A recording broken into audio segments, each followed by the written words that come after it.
First meeting of the Parent Association. Principal turned off the lights.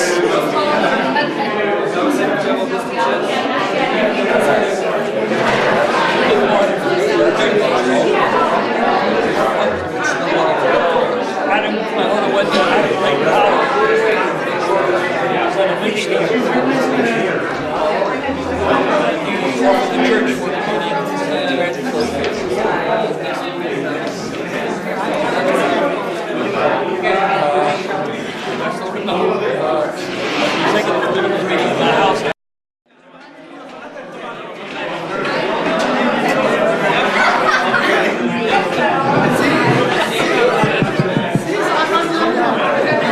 Hello, hello.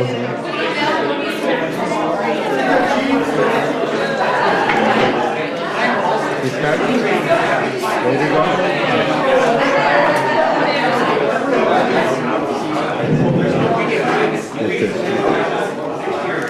Good afternoon. My name is Ruhail Islam. I'd like to welcome you all to Gandhi Mahal for this fundraising event for Congressman Keith Ellison. I hope you don't mind if I say a few words before we hear from Congressman Ellison. Okay. To me, the American dream is still alive, and we need to teach our children by example that they can achieve what they have a passion for if they believe in their dreams and work towards them. It will not be an easy path, but it is possible. I share Congressman Ellison's concern regarding the recent hearing on the radicalization of Muslim Americans. I watched his emotional and compelling testimony and share in the belief that targeting one group's religion in general as a possible breeding ground for terrorism is very troubling.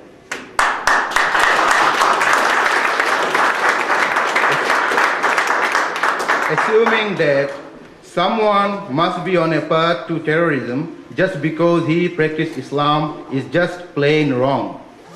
Islam is a peaceful way of life and has nothing to do with the twisted beliefs of terrorists. It is sad that so many people associate the word Muslim with terrorism. This comes from listening to sound bites without educating oneself with the facts. Islam does not allow violence or revenge. We can be proud of Minnesota for sending Congressman Ellison back to Washington to be a voice of reason during a time of such a global challenging economic uncertainty and political upheaval in the Middle East. We need to start with the premise that all people are created equal and should have equal rights, religion aside. I believe it is important to educate our children to accept the diversity that exists in this planet. In fact, diversity should be celebrated and cherished. We don't all have to believe the same thing, but it is interesting that all of the great religions have the same basic underlying law, the golden rule: treat others as you wish to be treated.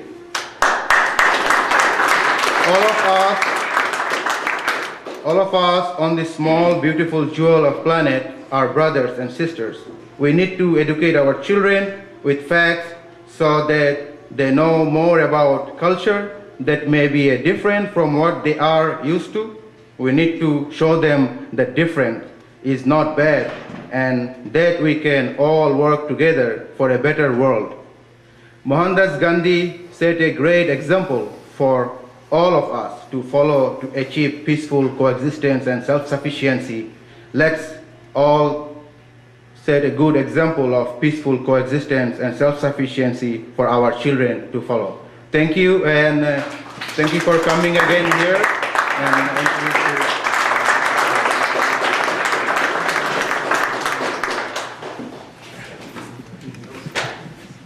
Thank you very much, Brother Ruhail.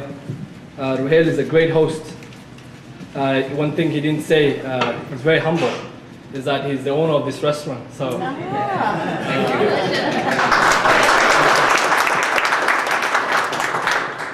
And so we all have to support businesses that support the cause. So I encourage everyone to please pay a visit again. Next time you're going to dinner, make sure you come out here. Thank you, Rohit. Mine is going to be very brief. A couple of acknowledgements, a couple of thank yous, and it's Keith's day, so we're gonna bring him up here so you can hear from him. There are a few individuals I have to thank. Without them, today's would not have been realized. Bill Dabney, who's sitting right next to Keith.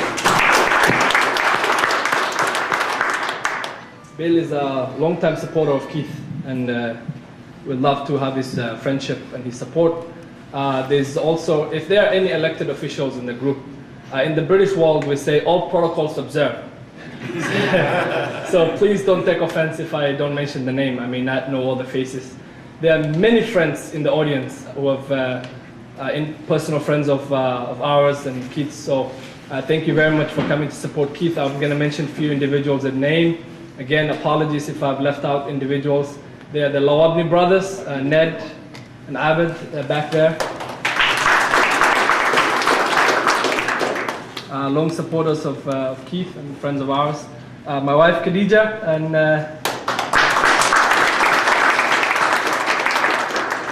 I wasn't planning on being kicked out tonight.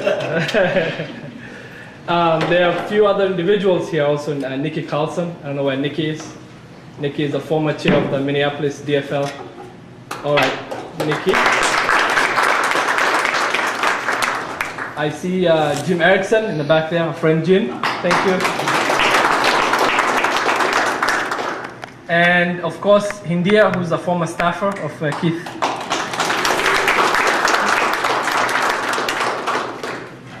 And there's Dr. Khamran Asaf in the crowd. Thank you. Thank you for coming. Now, you all know that we're living in interesting times. And there's obviously a lot going on globally. It's an interesting time, challenging time if you're a Muslim American. But I guess we have to take the challenges with great stride. And we have to be active. It is a participatory democracy. So we have to continue to educate, continue to be active, and we have to support. One of the things I say about Keith is when I first got involved, and my wife and I got involved in helping him, is he's not, to us, a Muslim congressman. He's just a great congressman. And that's just it. It's not...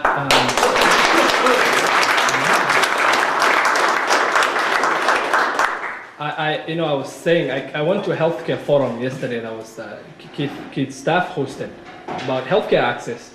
And he really perfects the art of leadership, because one of the aspects of every great leader is something called servant leadership. And this guy doesn't have a bone of ego in him. He's very humble, very down to earth, commingles, talks to everybody, kids, new immigrants, individuals who don't speak any English. He's a congressman for everyone, and that's why we really have to support him. So thank you very much for coming. Without much further ado, I give you Congressman Keith Ellison.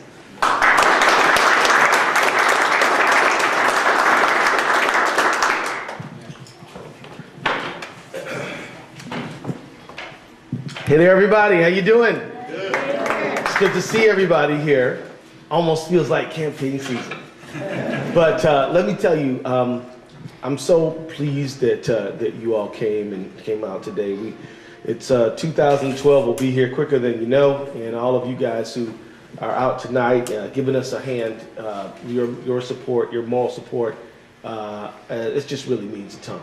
This is where we need to be at this time if we're going to have a big impact on the next election, and so your presence here today means a lot.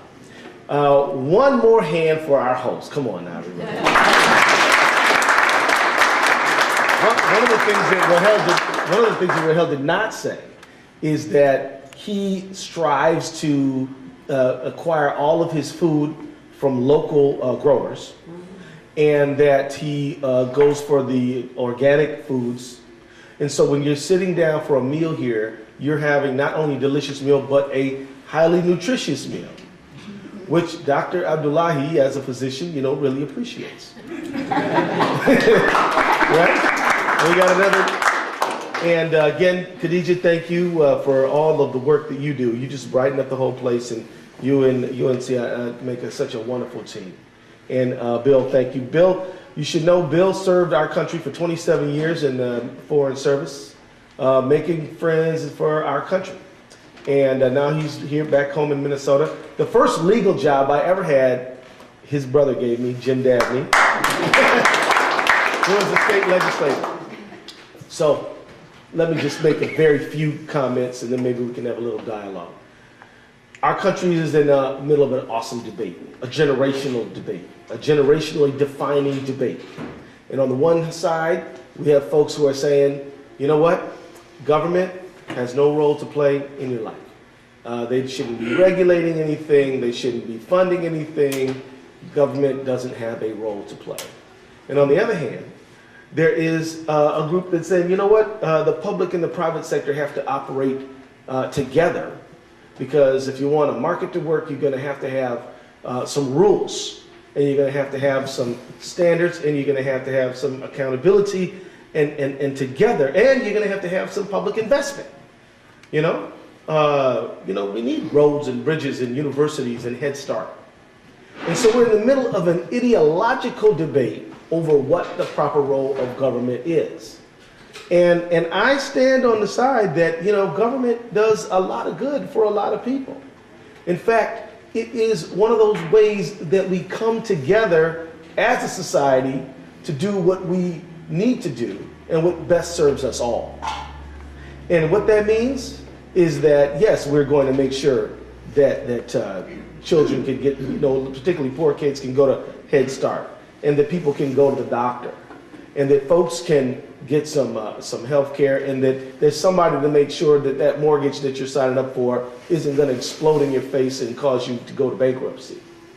There was a great, I'm from Minneapolis, and there's a great mayor from our city who articulated the proper role of government, or a moral test of government.